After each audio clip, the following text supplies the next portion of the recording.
Done a lot of work in the community. You've seen her supporting so many organizations, including BCW in Action. She's also a professional working in the area of human resources, and she's here today to chat about her journey from when she started all the way to where she is today. So Teri-Ann, come right in. Thank you for coming. How are you? Good, thank you for having me. Yes, take a seat. So how was your day today? Busy but good. Coming from work? Coming directly from work. What do you do for work? I'm a project support specialist, and I support daycare, day home educators. Good. And how did you get there? You're a professional. And well, I did. Unfortunately, most people in our community, you might know, are heavily underemployed. Yeah. They are not working in the fields that they have been trained to work in. So every day, especially here at Voices of Impact, we try to share jobs, to share opportunities for these people to catch up, so that they should be like you, so that they should be like you and have the jobs that they have been trained to do. So I will ask how you got to this level, working in where you're working. Okay, so my journey started in Montreal, where I studied HR, Human Relations, Child Studies, which is in education, and I also hold my postgraduate in instructional designing, which is more or less curriculum building systems. So I've always had a passion for working in the field and working and supporting non-for-profits, as well as working in the education field. And you wonder why I didn't go into teaching as in a traditional elementary school. I love kids, babies especially. So I opened my own day home in Fort McMurray when I moved to Alberta over 10 years ago. And while there, keep developing myself professionally wise, also took on another job of supporting educators. I teach also at a college level, so I support educators by teaching courses through that college. And my job currently is also supporting educators by giving them other professional development opportunities in which they can learn the Alberta curriculum that is happening for ECE educators. So I have over 40 years experience, well, over 25 years experience working with educators, which is ECE and ELCC educators.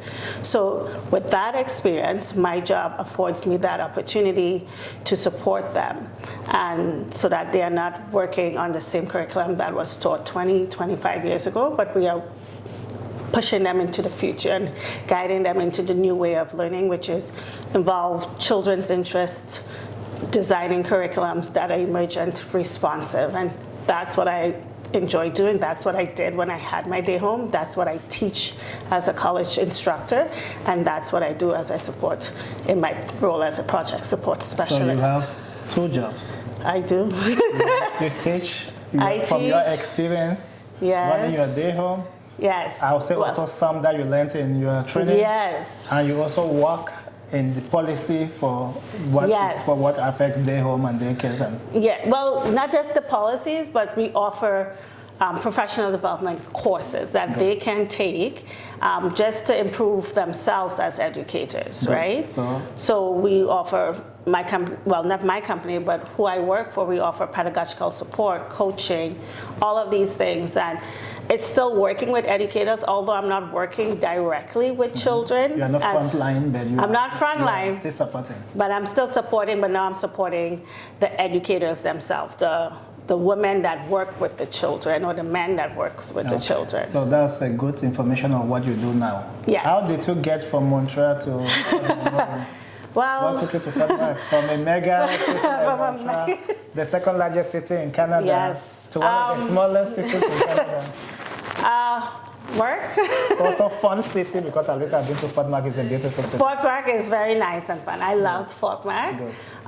It was all work and family. My husband got a job working with up there, and we were there for over 10 years working there, and that's when I opened my own day home and decided to put my educational degree into practice, right? So yeah, that's what got me to Fort Mac. What did you study before getting into this? Like I said, I did HR and Child Studies University at the University of Concordia. Oh, that's where? In Montreal. Good, because there's Concordia University in Edmonton too. There is. So I want to declare that. This one is in Montreal. You're talking of a fake Concordia, not the real one. No, we are the real one. Yeah. So at Concordia University, that's where I studied my degree, and I also did my postgrad. Was that in English or French? In English. Concordia is English. But you're very bilingual. Not really. Although I lived there for over 10 years, I started picking up, but then once you moved and you're out of it, my French kind of like fizzled away. And your last name is French. It is. How did that come about? Well, that's Caribbean ancestry. My grandfather, parentage is French from Guadeloupe, so they moved when his father moved to Grenada and then to Trinidad. That's where my name comes from, my grandfather ancestry. So, yeah, it's French. This is fun. I can talk about this all day, but let me make it summarize. What would be your one advice that you would give to young girls or young people watching who want to also be top-level professionals like you and are struggling in unskilled jobs and odd jobs because they can't get this opportunity to do the job that they have been trained in school to do? Yeah, I think it's about educating yourself for what is available right now. What is in the now? What is in the know? What do you need, what the world needs now? Once you start getting into that education in that field, for example, AI, robotics, this is what is in the now that people need to know. Getting yourself educated in that so that your job then you can align your job with your education that you have. Be persistent about it. And then choose career pathways, not just looking at taking educational courses for educational courses. I'm not beating down psychology or anything like that. But if you do not plan to move higher in it, it doesn't support what you need to do in the future. So choose career courses. Certain colleges here offer career courses, such as an X-ray tech or an LPN nursing. So that way, it is and service-oriented courses because you always need to help human beings no matter what. And you would find that your alignment with your education and with your job pathways will be more in sync. Be persistent about it, never give up. Network, get yourself out there where you can volunteer within the communities because you never know who you would meet. Sometimes your job comes from a word of mouth just by connecting with someone within the community that you didn't know, and go outside of your own community circles.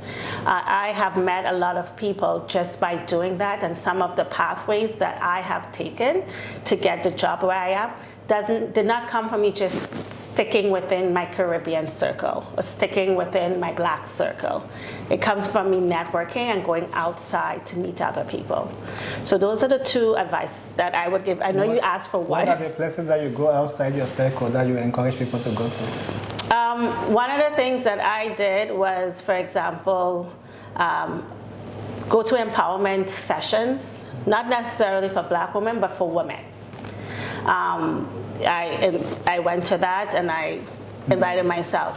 When I opened my day home, I was one of the very few Black day home educators in Fort McMurray.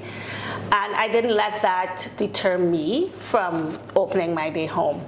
But I went out there. I went to a different church. Like I said, other galas and things that are coming up, I put myself in different networking opportunities where I can meet multitude of people of different races, different ethnicities, and just talk and connect. That's what I did.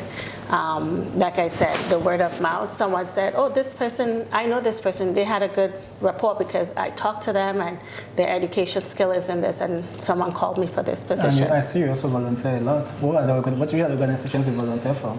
So currently, because of my teaching schedule, right now in Edmonton, I work with BCW, Black Canadian Women in Action. And that's what I have time for right now. But I also support community events that are within the community, such as in Citadel Church. I've worked with another autism organization, just sharing what you need to do for parents working with kids with autism. So I have supported in that in the community of Edmonton. I've recently moved. When I say recently, it's only been 2 years since I've been in Edmonton, but I have connected with these community organizations. Africa Center, I've been to their events and supported like that. I've been to Black Canadian Women in Action, supported there. And yeah, that's who I've connected to She looks here. like she was born in Edmonton, right? But she's only been here for 2 years. 2 years. That's the power of networking, power of getting out of your comfort zone, power of getting out into the community, getting out to volunteer, to connect, to network, and uplift yourself and get yourself to the next level, whatever next level means to you. Thank you for coming, Teri-Ann. Thank you for having me. All the very best, and we'll see you again whenever, somewhere in the community, If you see either me. volunteering, doing your stuff. If you meet her, go say hi to Teri-Ann and chat with her. Thank you. Thank you, and have a wonderful evening. We'll see you tomorrow again.